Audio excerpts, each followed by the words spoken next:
Greetings, ladies and gents, and welcome to this latest edition of Tales from Outer Space, where I take stories from across the internet and read them for your entertainment. This particular story is called The Lost Americans, written by TheStabbyBrit. Across the human spheres are 1,000 nations with 1,000 foundational myths. Within the greater humanity, the vast galactic domain once ruled by the hegemony of the House of Jadon, great pride is taken to lay claim to Terran ancestry. Trailing Jadania, the Camaro harkened back to the South Am legions, who were granted vast swaths of territory as a reward for putting down a violent insurrection within Sol, becoming the de facto protectors of all mankind. The Rubiconi, spineward of Jadania, have a similar tale, a militaristic culture that claims direct continuity from the ancient empire of Rome, which lay upon the river Rubicon in the province called Italia. The Rusi federated companies insist their nation was born in the spirit of not legality from the cosmonauts, the first humans to venture into the stars. The Sylvanclaw, before they disappeared forever, supposedly took their name from a research vessel that created the first link engine and blinked out of reality, only to appear seconds later in Proxima Centauri. Perhaps the most extreme are the Mulgen, who, despite their appearance, are in fact human, or at least an evolutionary offshoot. What their founding myths are is still something of an enigma, seeing as they don't talk much to outsiders. But there once was an Exodus known as the millionth generation, who, like the Sylvanclaw, decided they wanted to forge a destiny free of the rest of their species. Others are far more recent, the Asturian tyranny being a prime example. Its very name and government is nothing more than a middle finger raised to the Jordanian colonial government they overthrew 200 years ago. "Do not do this," the dictator had wailed. "These men who claim to bring you freedom will do no such thing. They will be tyrants, and they will commit crimes far worse than anything you accuse us of committing." The people did not listen. The rebels took power, and the leader publicly announced himself the supremely tyrannical dictator of the Asturian tyranny, much to the delight of everyone on the planet. Since then, Uster arguably became the freest world in the galaxy. As true or not as these stories might be, they all have one common thread. If you are born on Naylor, you are the descendants of explorers and pioneers of trade, and expected to continue this noble tradition. If you are born on Journey's End, you are the victim of generational oppression and had best be willing to dedicate your life to avenging the crimes against your ancestors. For if the People's Liberation Army deem you an enemy of the revolution, you'll never be seen or heard from again. Whatever world you belong to, whatever culture raised you, there is a code to say where you came from and where you're going. It is yours and yours alone, and they all expect some degree of fealty to the founding myth. All except one does. There is a fleet roaming the human spheres, riding up and down the Great Traverse, roaming from the New Glavendales to the Spartan drifts and everywhere in between. That fleet is comprised of the lost ships of the United States of America, guarded by the lost regiment of that nation. The 82nd Voidpoint, the 82nd Division, had been founded as a terrestrial army thousands of years ago, and had remained in continuous service to the United States until that day the nation ceased to be. The hegemony retained the formation, for they knew well the power of founding myths, but they somehow overlooked a vital and dangerous core to this identity. The 82nd did not fight for martial glory, nor did they wish for their tally of medals and victory honors to outstrip all others. No, they fought for a creed that seemed laughably archaic to the hegemony: life, liberty, and the pursuit of happiness. When the hegemony finally collapsed, the 82nd did not answer Jadon's call to arms. They vanished into the black, refusing to either fight for the tyrants of Sol or carve a new empire for themselves as the Chimera and Rubiconi did. They went silent for decades, only to reappear in orbit of a world assailed by alien slavers.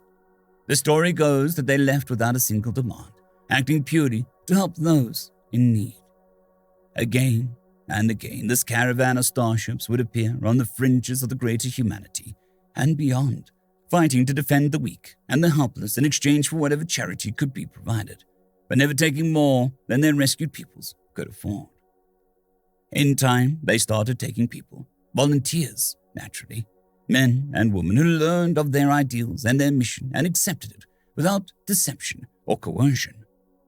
The 82nd Voidwine waxed and waned as their fortunes shifted, sometimes being a tiny scattering of broken-down starships, at other times a grand armada that changed the fates of entire peoples. A mercenary fleet, but soldiers for an ideal. Ask a member of the 82nd what makes an American, and they won't speak of ancestry. They will claim that they're American because their regiment has carried the flag for 2,000 years. They will point to their code, their promise to dedicate their lives to protecting the innocent, fight against injustice, liberating the enslaved, and defending the downtrodden. They will test any who volunteer for their trials, and those who pass are held not a day longer than they are willing to serve. They claim no territories of their own. They claim ownership of nothing save their ships and possessions therein. They rule nowhere and no one, yet fight for everyone. They live and die in the hope that the deed shall steer the entire human race, no, all sentient life, towards a brighter future. And if you are willing to stand with them, to don their powered armor and combat drop into whatever hell their creed has dragged them into, and to potentially pay the ultimate price to save the lives of men and women you might never have laid eyes on, then that makes you American in their book. Story number 2, The Summit, written by bellumaster.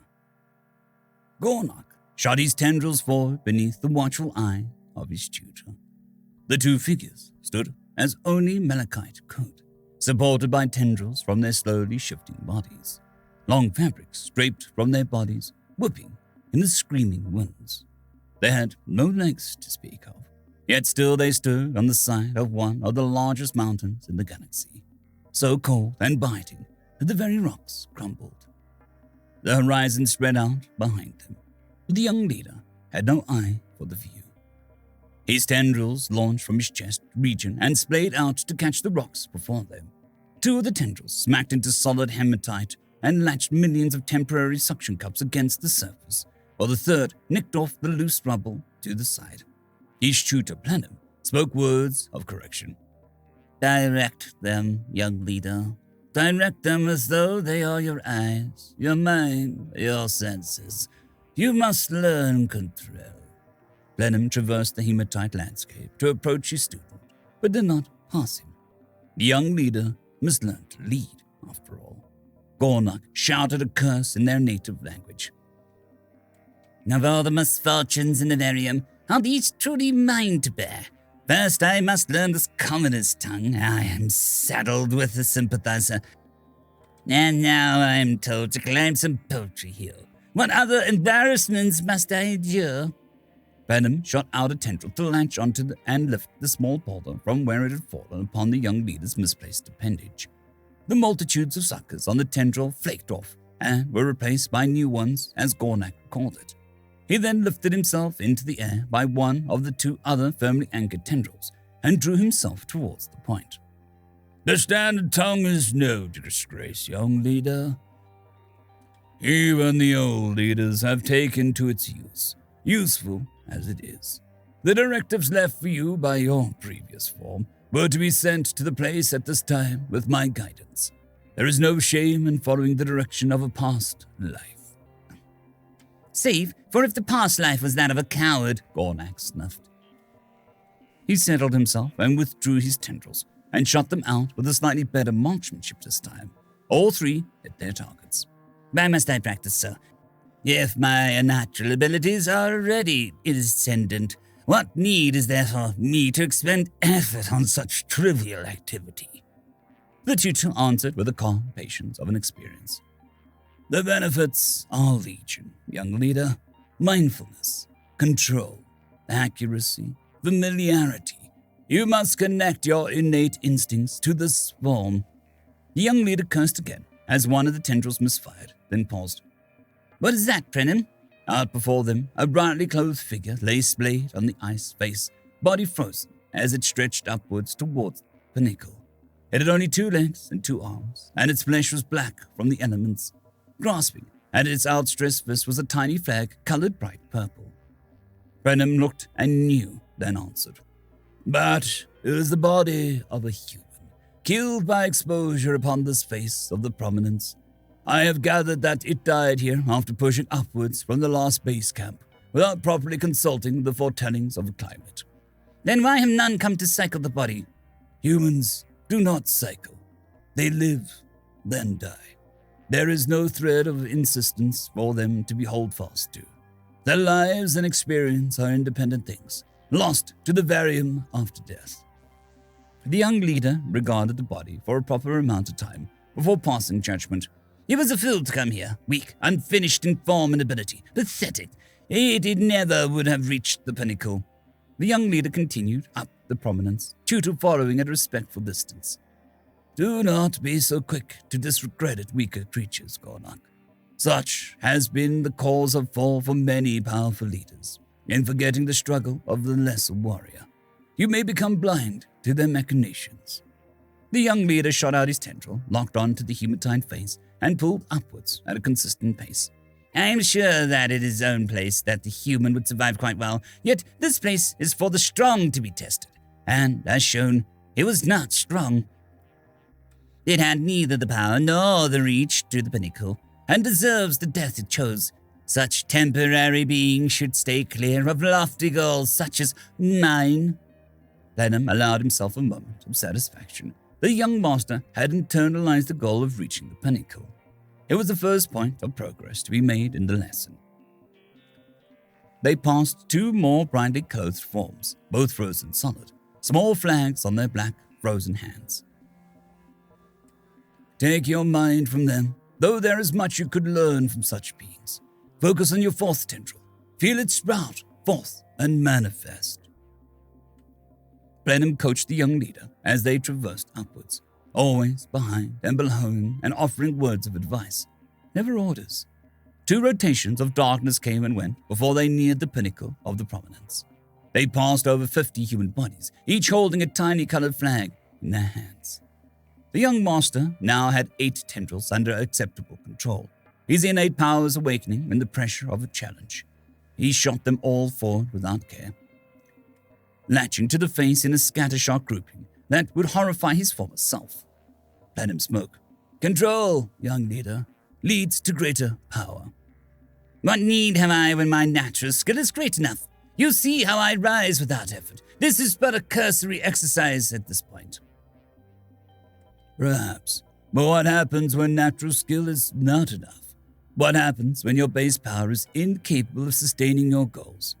Talent may be innate, but effort is applied and cannot be approximated. There is no substitute for practice and technique. You speak as though I am one of those sad humans, spotting the face of the prominence with their bodies. What challenge can occur that I cannot overcome? I am no temporary being, limited in energy and time. I am Gornak, young leader, whose thread runs forever. Blenheim followed with great effort as Gornak rose upwards ever faster, apparently with little effort now, proper for one as awakened as Gornak. But there was still much to unveil. Blenheim followed his young charge up to the pinnacle of the prominence. Gornak spoke at the peak, looking every bit the young, brash leader that he must be at this point in the process. I am above such creatures, Blenheim. Speak to me not of them, what they would attempt to achieve in their folly. Blenheim glanced about the peak, littered with multicolored flags that flapped in the wind, each left by a single human. There were hundreds upon hundreds of them. As you wish, young leader. End of story. I'd quickly like to thank the T5 peeps: Cold War Boomerwaffen, Severin Cerberus, Bushmaster 177, Henry the Red, Caspar Arnholtz, Cold War Boomerwaffen, Elijah Silvercross, Dragzoon WRE, and Severin Cerberus. Thank you very much.